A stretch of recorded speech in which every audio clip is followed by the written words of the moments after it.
اور ایسے لوگوں کی توبہ نہیں جو گناہ کرتے رہتے ہیں یہاں تک کہ جب ان میں سے کسی کے اس کے سامنے موت آ کھڑی ہوئی تو کہنے لگا کہ میں اب توبہ کرتا ہوں۔ ابھی سمجھ میں آ گیا کہ توبہ کرنے گناہ کرتے رہنا، توبہ مانگتے رہنا، گناہ کرتے رہنا، توبہ مانگتے رہنا، ایسا نہیں کہ گناہ کرتے جاتے رہنا، گناہ کرتے جاتے رہنا، گناہ کرتے جاتے رہنا، ابھی سکرات میں حالت میں آ گئے، کھاٹ پر پڑ گیا، ابھی کچھ حرکت نہیں کر سکتے، یا اللہ مجھے معاف فرما، یا اللہ مجھے معاف فرما، جوانی تو گزار دیا گناہوں میں، ابھی موت کا قریب آ گیا تو بولتا ہے کہ میں توبہ مانگتا ہوں۔ جیسا کہ فرعون کا قصہ ہے، فرعون نے کیا کیا، پورا زندگی اللہ کی نافرمانی میں ہی اللہ ہوں، میری عبادت کرو، میرے سامنے سجدہ کرو کر کے ایسا گردن اٹھا دیا، تو اس کو جب سمندر میں ڈبا دیا گیا، موت کا فرشتہ آ کے اس کا جان قبضہ کرنے لگا،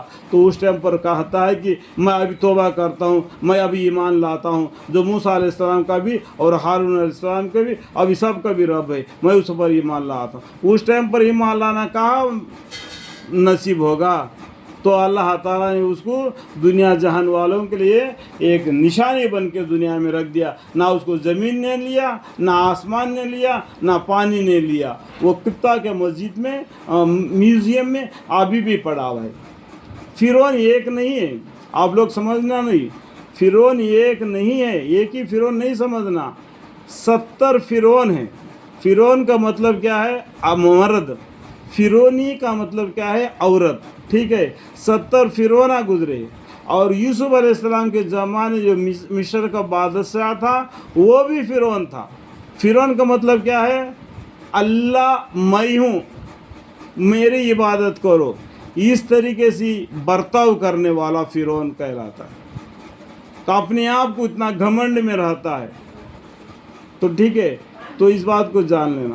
تو فرعون وہ ایسا تھا، اس کو اللہ تعالیٰ نے اس طریقے سے سزا دے دیا کہ یہ کہنے کا مطلب کیا ہے، گناہ کرتے جائے گا، اور ایسے لوگوں کی توبہ نہیں جو گناہ کرتے رہتے ہیں یہاں تک کہ جب ان میں سے کسی کے سامنے موت ہی آ کھڑی ہوئی تو کہنے لگا کہ میں اب توبہ کرتا ہوں، اور نہ ان لوگوں کی جن کے حالت کفر پر موت آ جاتی ہے، جب کفر میں مر گیا تو ابھی کیا ہے، اس کا حساب الگ ہوگا، کیونکہ قرآن میں جو اچھے لوگوں کے روحوں کو دفتر ایک ہے اور برے لوگوں کا دفتر ایک ہے، اور برے لوگوں کے دفتر اچھے لوگوں کے دفتر کل قیامت کے دن بانٹ دیے جائیں گے، جو دہنے ہاتھ والے اور بائیں ہاتھ والے اور مقربین لوگ، ٹھیک ہے؟ کل قیامت کے دن تم 3 طریقے کے ہو جاؤ گے۔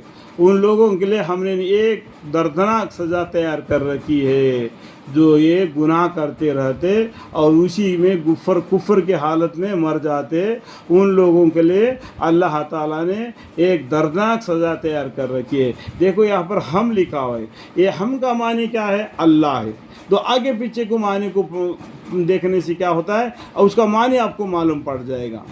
تو ان لوگوں کے لیے کون کفر میں مر جاتے ہیں، ہم نے، اس کا مطلب کہ اللہ تعالیٰ نے ایک دردناک سزا تیار کر رکھی ہے۔ سمجھ میں آ گیا؟ اللہ تعالیٰ سمجھنے کو توفیق عطا فرمائے۔